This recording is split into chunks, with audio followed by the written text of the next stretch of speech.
This video demonstrates how to use the shower at the Lockside apartments.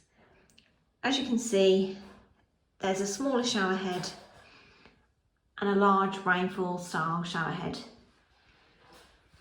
To direct the water flow, you need to use the top dial.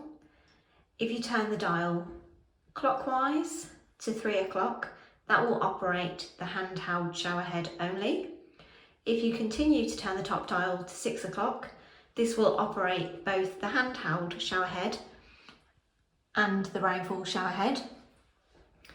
If you turn the top dial even further clockwise to 9 o'clock, this will operate the rainfall shower head only. And to turn the shower off, you turn it back to the position that's shown currently.